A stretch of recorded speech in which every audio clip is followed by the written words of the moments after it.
Бүгін біз қазақ киносының ерекше тұлғасы актер Мұрат Бейсенбин жайлы әңгімелейміз.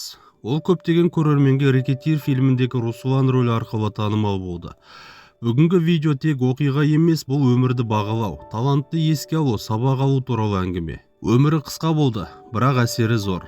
Бүгін біз оның балалық шағынан бастап, соңғы жылдарына дейінгі жолын толық қарастырамыз. Бұл видео арқылы сіз Мұраттың өмірі мен шығармашылығын терең түсініп, оның ізін бағалай аласыз.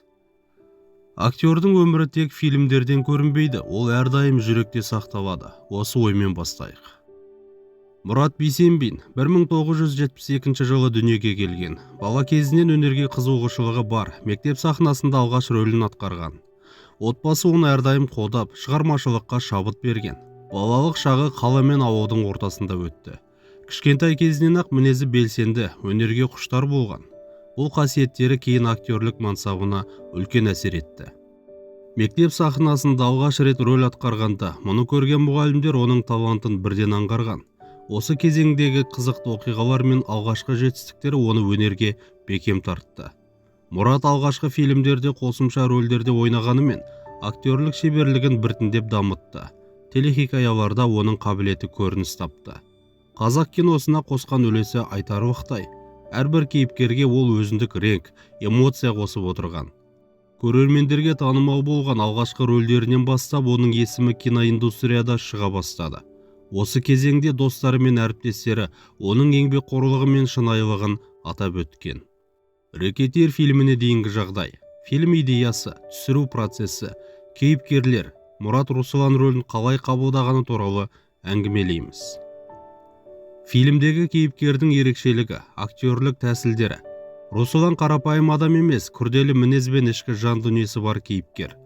Көрермендер мен сыншылардың реакциясы. Фильм шыққан кезде қоғамда пікір таластар болды. Руслан рөлі Мұраттың танымалдығын арттырды. Түсіру кезіндегі қызықты оқиғалар, күлкілі эпизодтар, драмалық сәттер. Бұл рөл оның өнерінде елеулі белес болды.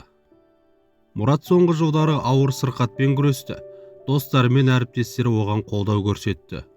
Ауырғанына қарамастан өнерден қол үзбеді. Соңғы рөлдері мен жобалары қоғамда есте қалды.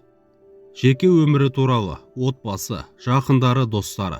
Оның мейірімділігі мен ашықтығы әрдайым есте қалады.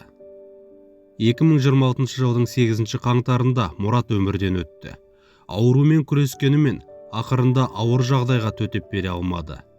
Көрермендер мен әріптестері әлеуметтік желілерде қайғырып, оның өнерін еске алды. Руслан рөлі мен басқа да шығармалары халыққа мәңгілік қалды. Өмір қысқа, талантты бағалау маңызды. Жақындарыңа қамқор бол. Бір адам өтер, бірақ өнері, іздері, есімі мәңгі қалады.